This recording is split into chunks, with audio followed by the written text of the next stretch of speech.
the... Okay. Alt F4. This meeting is being got it button. Okay. Welcome everybody to the Red Wheelbarrow. We're hosting Beverly Rycroft tonight. It's always a pleasure. It's been too long. Her first collection, Missing, won the Ingrid Jonker Prize. And since then, she's published another book of poems called A Private Audience and a novel called Slim Green Silence. And I always think of her as a poet who describes ordinary occurrences and gives them an extraordinary significance. They gain significance and they grow larger in the memory. And sometimes I remember, you know, incidents from her poems, and it almost feels as if they happened to me, but they didn't. So she writes beautifully about parents, their foibles. So I thought I would introduce you there with a poem by Yehuda Amichai called My Father Was God. My father was God and didn't know it.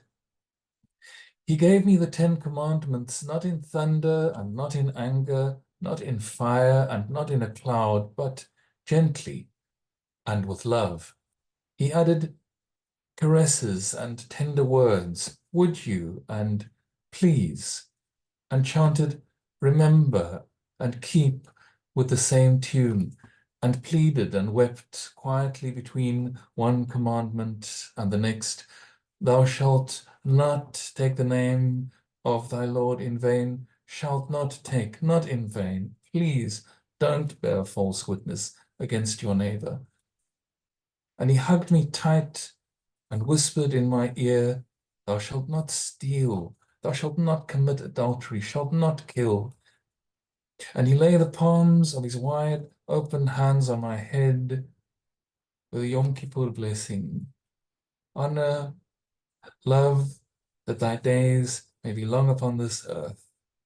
On the voice of my father, white as his hair, then he turned his face to me one last time, as on the day he died, in my arms, and said, I would like to add 2 more commandments. The 11th commandment, thou shalt not change. And the 12th commandment, thou shalt change. You will change. Thus spoke my father, and he turned and walked away and disappeared into his strange distances. And that's Yehuda Amichai. And now I'm going to mute. Please give a hand of welcome to Beverly Rycroft.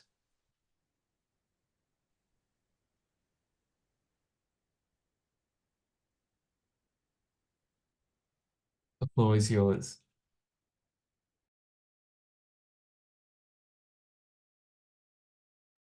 Okay, sorry, Jacques. Thank you for that beautiful poem and for that introduction.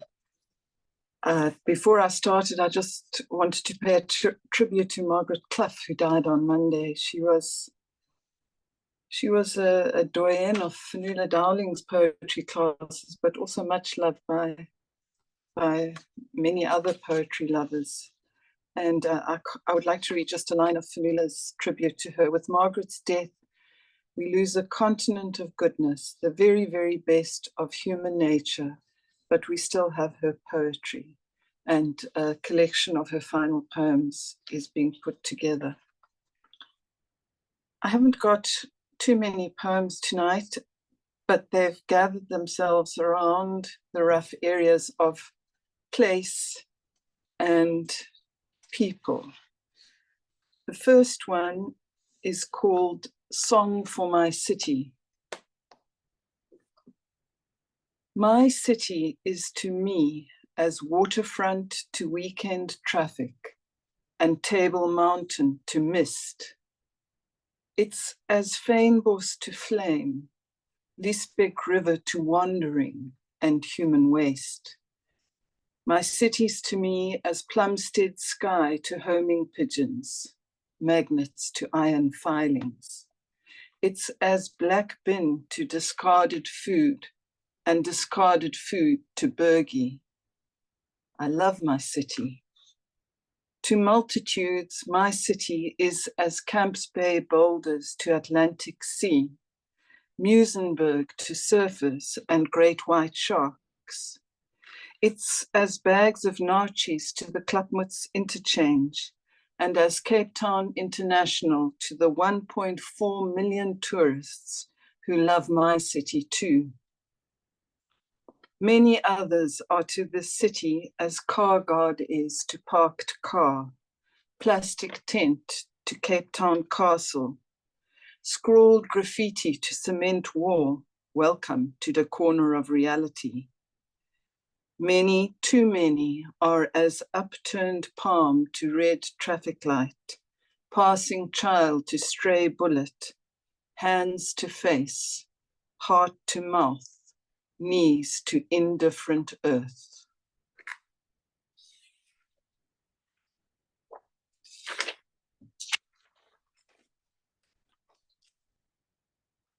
Building. With my father's hands, my brother wrenches boulders from the pitiless soil of my backyard to build a rockery. Drowned in sand, stubborn as grudges, these stones have waited centuries to be hauled and crushed into a rusted wheelbarrow along with every curse our father ever taught us. My brother wheels the squeaking barrow to the corner of my garden where the yellowwood grows. Gently he lays his freight in the sandy earth, as gently as he once carried our dying mother, each stone a memory restored, every boulder a forgiveness.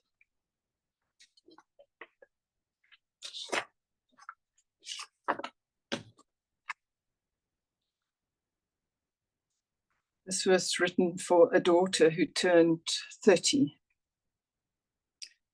What was she like, they might ask me one day. She was like winter afternoon sun on a dusty floor littered with dolls, like rhubarb and yogurt layered in a glass greasy with fingerprints. She was the Cape autumn when southeasters scurried leaves across potholed roads leading to our home. By this, I mean passionate and loving and fierce. I mean a laugh you could hear 3 rooms away and it would call you, running, running to hear how ridiculous, how absurd, how irresistibly infectious. I mean a young woman on a Paris metro wearing jeans and boots worn down at the heel, the only one not to avoid looking at the drunk sprawled across the carriage floor, the one who murmurs almost to herself, I'm not strong enough to lift him on my own. And me beside her wanting to say, you have lifted me many times.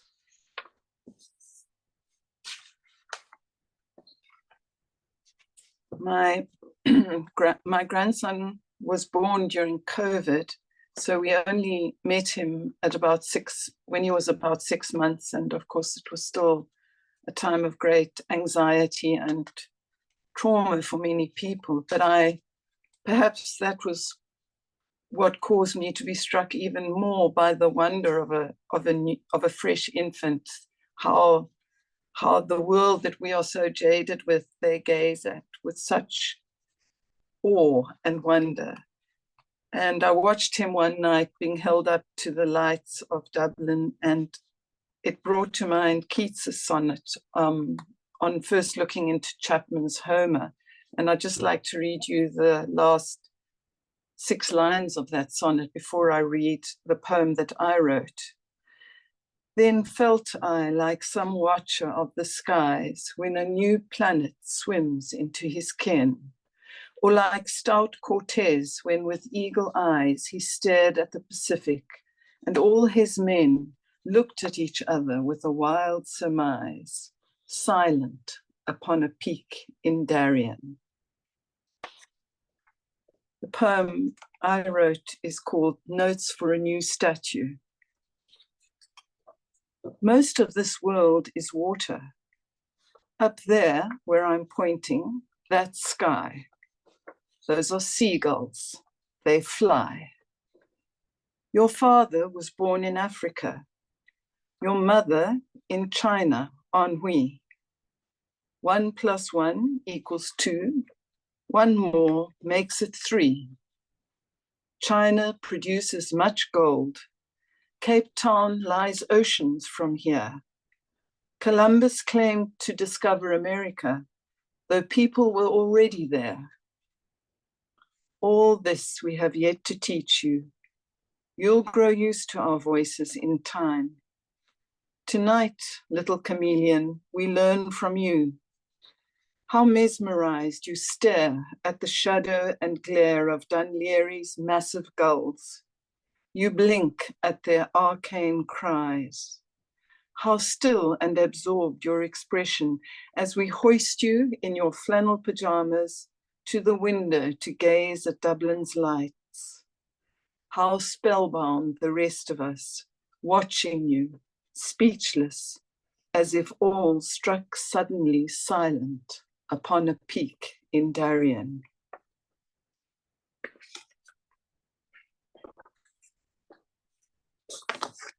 I never know how to pronounce, or bard, I think it's pronounced. I looked it up on the internet today and I found out it's also the name of a lingerie brand, but it means a poem for the dawn, or bard.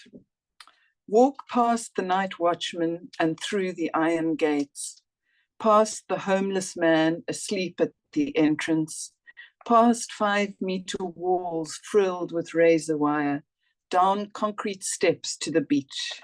Steer your body, creaking like a galleon, towards waves that hiss and wipe and reveal with each gleaming lift schools of mullet pickled in aspic. They flee from your salty shadow like children. If you wish for anything, wish for childhood's eyes to marvel at the fish, the water, the rising sun as it mines the waves for silver. And if you swear by anything, let it be the uncharted mercy of this land, this sea.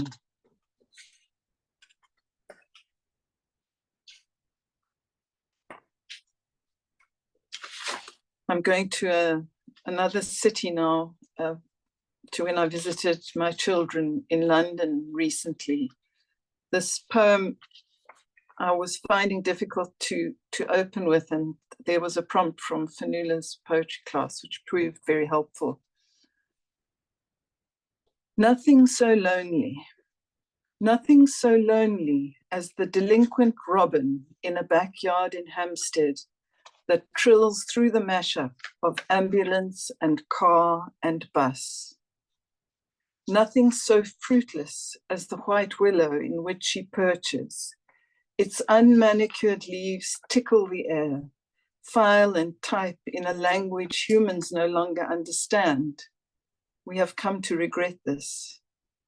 Still that robin winds out her song, prints the score onto an ungrateful sky. Hieratic symbols, meanings long lost to us. What made us think we'd get away with this? Then, snip, snip, snip, the little bird clips the song sheet up with her scissor beak. The air is confettied with quavers. Shredded notes drift and settle, pure against the unmown lawn, appearing to my unpracticed eyes almost like blossoms from that nearby apple tree.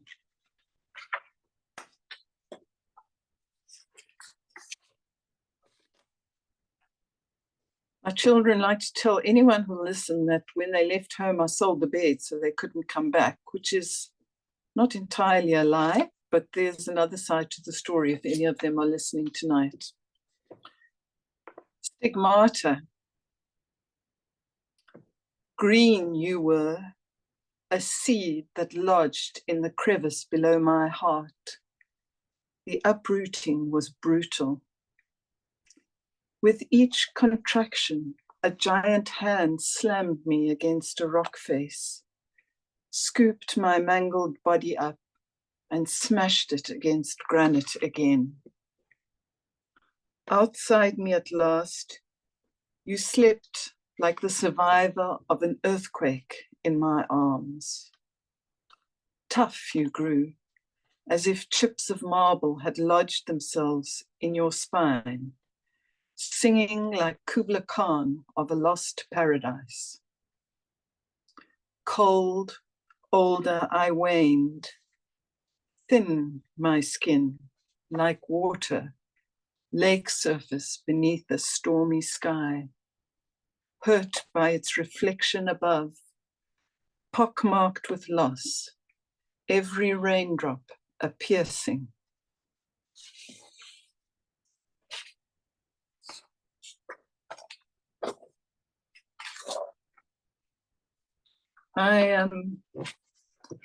Those are all the new poems I've got, apart from this last one. But when I was looking at it, I realized what a wonderful conversation or riposte or reply it was to a poem that I wrote many, many years ago in my first collection. And it was quite fascinating for me to find this poem again and see how the second one talks to it. So as you probably, those of you who've read it know, Missing was written around a time when I was very ill, and at the time not certain that I would survive. And the first poem that I'm going to read comes from there, and it's called Walking to School Again. We'll take the shortcut like we always do. Left along Mayfield, then left into the lane again. This is the left hand. This is the right. For you, it's the one you write with. Hold my hand and look both ways. Tell me about your test today and the raffle tickets we must sell and all the slips I haven't signed. I'll try not to mention while you're talking the scar that's carved its crooked detour over my chest. Ons sal Afrikaans praat. Ons sal oefen vir die toets. And you won't know, because I won't tell, how at the corner of Mayfield and Muir, the streets fall to their knees. How I see him waiting on the corner just for me, in his smart white coat, with his white gloved hands, his smile rooting like a tumor. But don't you worry, I'll watch you cross. I'll see you safe. Promise to meet you at 2 by the big school gate.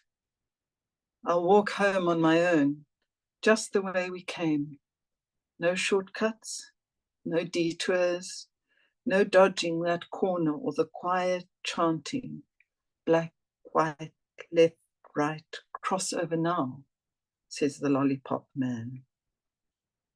That was written in those years. And I realized that this poem written last year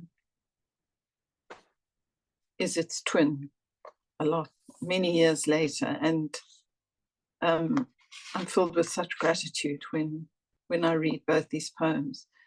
So this poem is called Beyond a Joke. 2 blondes walk down a London street.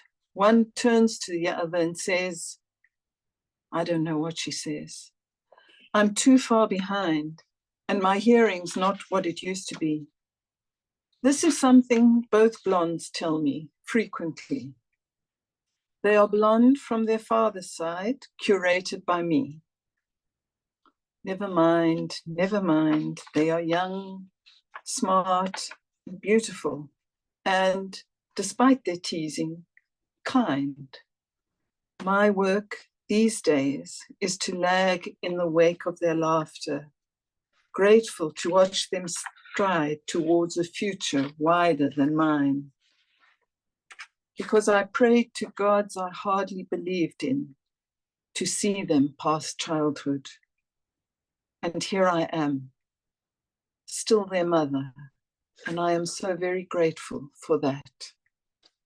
Oh, may they too grow old enough to learn how everything changes, except for this.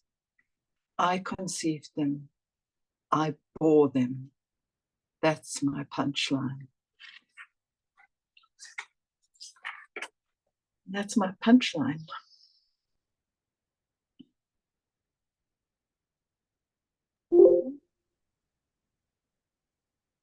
Viv, that's amazing, and I'm sure I'm not alone in wishing there was more. If you have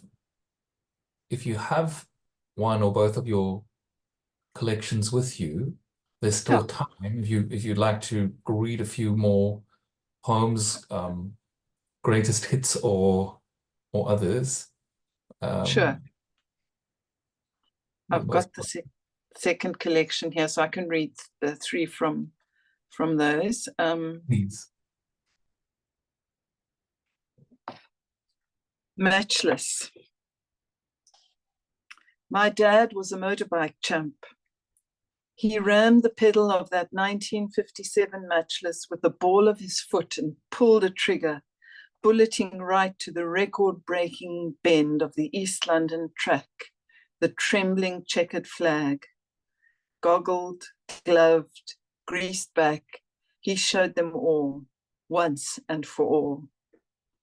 Even 30 years later, he knew how to dismantle an engine to its impartial pieces, pick it apart until the entire disassembled beast lay silenced on his garage floor, then reconstruct it better than before.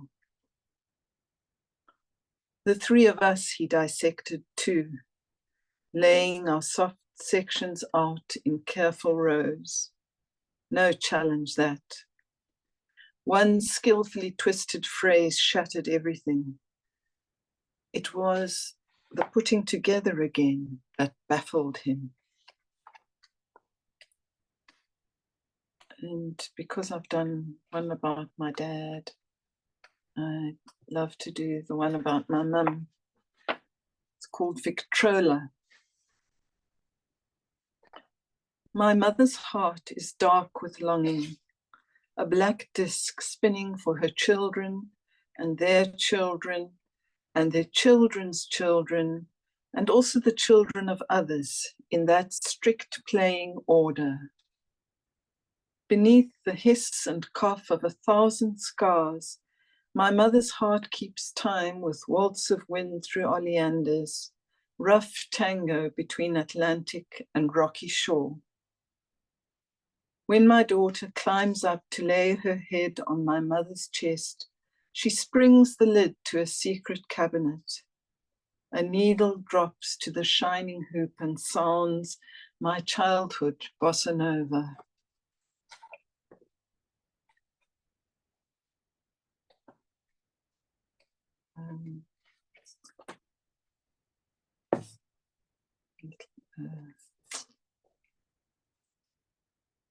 It's called Letter to the Other Side.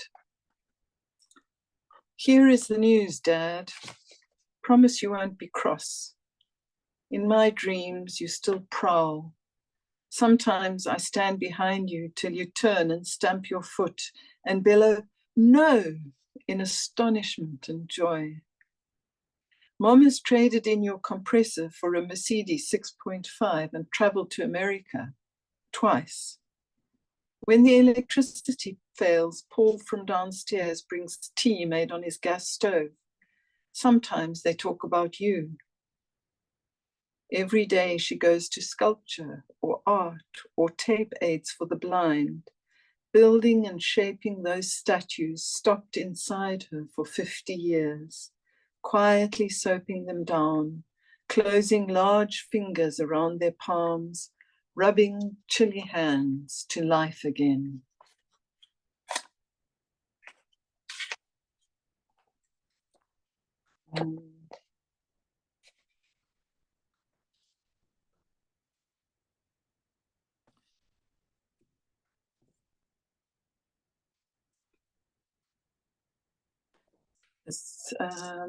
This is called You'll Be a Man, My Son, obviously referring to If by Rudyard Kipling.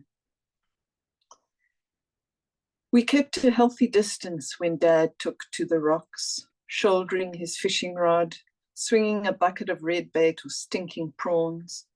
If he should slip and fall, Jesus Christ, call your mother, tell her to come quick, I've broken my back, I'm dying, fetch your mother fast.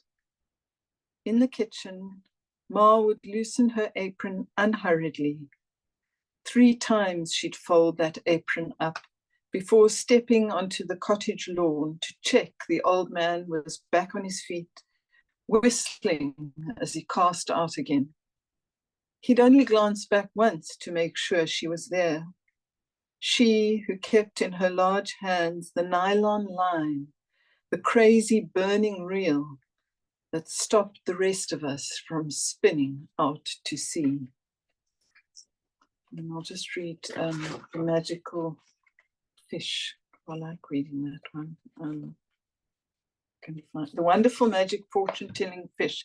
Some of you might remember those Christmas crackers that used to have those little cellophane fish inside, and they curl on your palm, and according to how they're curled, they tell your fortune. The Wonderful Magic Fortune-Telling Fish. He caught a fish on Christmas Day and brought it to my house to say what he could not of love and hate. A blue fish on a metal plate, wild dorsals needled, stinking salt, tail curled up as if it felt the wind and currents between us. It cast me back to Christmases past of heat waves, ham and paper hats that bled carmine down our sweating brows, where adults spoke through gritted teeth and crackers spilled minuscule fish that swam in our sticky palms and told the truth at a table groaning with lies. I fried that fish, chewed his intent, a dredge of flour, pinch of salt. I teased flesh from the lethal bones and ate till just the bones were left, a carcass picked clean of love. I know what that fish meant. And then I'll just read the last one. I saw it here earlier and I thought I haven't read that for a long time. It's called Dying Women Should Not Wear Lipstick. It's a kind of defiance around being youngish and being pretty ill, and I suppose anger at how people looked at you, and there's a certain amount of fear in people to see a young person in that situation, and that's not what you want. You want to feel like you understood and you still belong, that you're not set aside as somebody with cancer. So this was a defined poem read in that time, and again, I feel very lucky to be alive to be able to read this now. Dying women should not wear lipstick. Dying women should not wear lipstick or pink checked miniskirts that shriek sexy and shoot right up past their skinny knees towards their truncated breasts. They ought not to wear pillbox hats that lodge on their stubbled heads like stranded yachts, or put on stiletto heels or shiny earrings, or even oddly matched shoes. They must stay at home and wear brown scarves. They must turn their dying faces away from the rest of us and not eat ice cream on Sea Point Promenade or enjoy spring or breed hamsters. They may not run in the annual school sports day mothers race and definitely never win. Of course, they are allowed to cry, but only in the privacy of their own locked rooms and only when holding a pillow over their warm and dying mouths to stop their children from knowing there is something a little more than dying going on in there.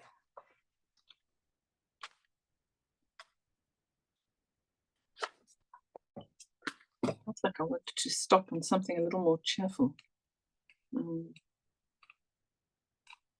I'll just finish off with Nothing Ever Happened in King Williamstown.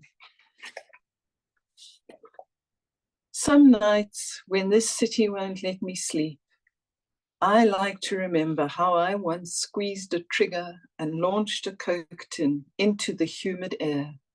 First shot. Scene, backyard of our house in Albert Road. Dad, Basil the bank manager, the Coke tin. A pellet gun. I enter and ask to have a go. Dad says, pull yourself together, Basil man. This is no laughing matter. As I reach for the rifle, Dad always says, listen, Basil, don't give her the gun before you set the target up. That daughter of mine has a very strange sense of humor. Thank you.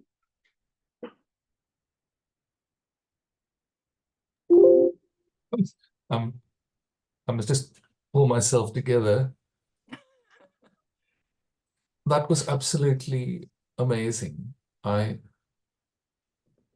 at a loss for words. I've always loved your work, and I'm glad that there are as many people as there are in the room. I'm wondering whether any other Red Wheelbarrow team members still in the room to see if there are any hands up, assuming you'd like to do a short question and answer session. Yeah, that's fine.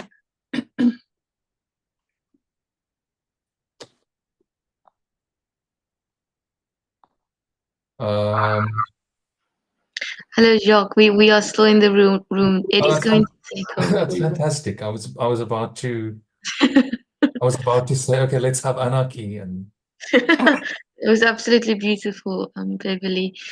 Just before we get into the questions and comments, would you like me to stop the recording, or can we continue? Yeah, we can continue. I'm happy with that.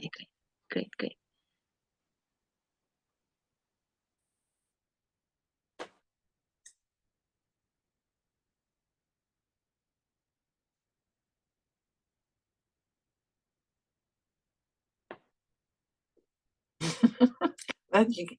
That lets me off easily. Well, we have two questions. Hi, everyone. Hi, Beverly. Hi, Ed. Hey, thank you for your reading. I just want to start with the questions that I can see. So Douglas's hand is up, and Jacques, your hand is up. Douglas, I believe, at least on my screen, your hand was up first. So floor is yours, Douglas. Hi, Douglas. Hi, Bev. Thank you for the reading. There's a streak or a trinity of phlegmatism that runs through your poems, weaves through in the background. And it has, that phlegmatism has at the same time an undertow of a kind of humorous amusement at the world and amusement at life. And my question is, to what degree would you tie that sense of being to the Eastern Cape? That's a nice question. Yeah. I think in the sense that I think that humor, and it's often a very bleak humor, but it has got us, me and my family and the family I grew up in, it got us through many times. And possibly that was rooted for my dad in that wry sense of humor. He was of not being afraid to laugh at yourself, and also that that was a way to get through some really difficult things. Yeah, I'm very grateful for it. I mean, he was a difficult old bird, but I'm very grateful to him for that. It did add a facet to my life that I couldn't have done without. It got me through my illness and through his death and through many things in life. So yeah, I think that's very perceptive, that can be a quintessentially Eastern Cape angle on that phlegmatic kind of dark humor. Thank you. Thank you. Lovely question. Jacques, you're up. Well, it's more a comment than a question. I'm struck by how universal the poems feel, and yet they're so closely associated with very particular things that happen to you and your family. And I'm trying to put my finger on what it is that makes them so moving, but I just can't put it into words.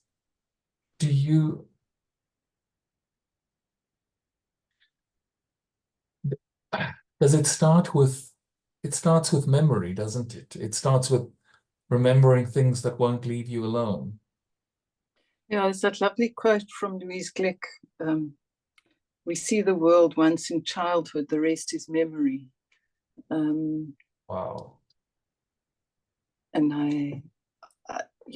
I've learned a great deal from Fionnuala Dowling about writing poetry, and the one thing she taught me from the beginning was to, if you find an image or a memory or something, you've got to move from me to you to us. It has to be something that can reflect in other people. And I guess that's what I've always loved about poetry, is that I can read other people's experiences and it will speak to an emotion in me that I felt nobody else could understand.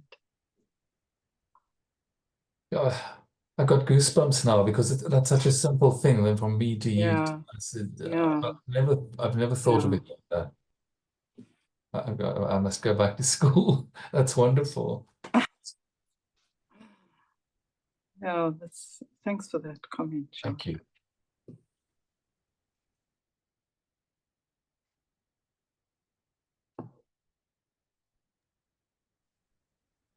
Do we have any more questions for Beverly? Okay, while everyone's deciding whether or not they have a question or an observation, comment, Bev, I think my sense of the reading is similar to Jacques. I always marvel at the way that you make the personal universal, and definitely things are very particular. At the same time, I think what you do in making the poems conversational and accessible is really, yeah, another feature that's quite striking about them. Yeah, so I don't have a question, but I'm always struck by the seeming effortlessness of the poems. Nothing seems out of place. Yeah, it's really a treat to hear you read again. Thank you very much for that. I've really enjoyed it, and it's spurred me on to fix up a few poems. So thank you both. Thank you all of you for inviting me. Okay. We'll do so again. Okay. Good. Okay. All right. If there are no further questions, we can take a break. We usually have a 5-minute break. So that would mean we'd come back at about 18 minutes past 8 South African time, and the open mic, any poem you want to read, your own poem or somebody else's, it'd be lovely if you could stick around. Often very surprising what happens there. See you all then.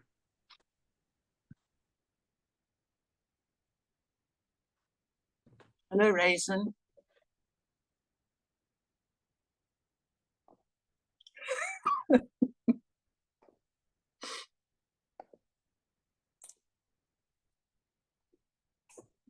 She has a wicked sense of humor, that daughter of mine. I think that was very good advice. Wonderful. Thank you very much. Thank you. It was a delight.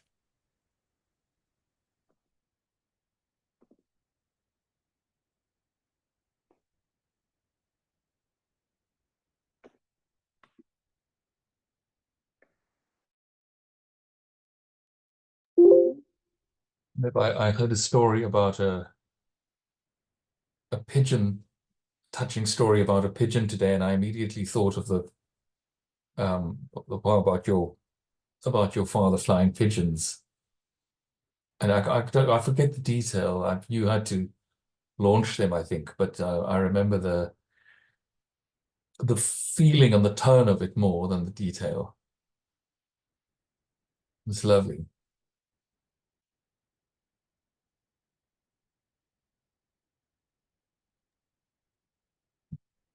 Hey, Jacques, I don't see Beverly in the room at the moment. Yeah, just so you know. Yeah, no, I gathered. All good. Okay.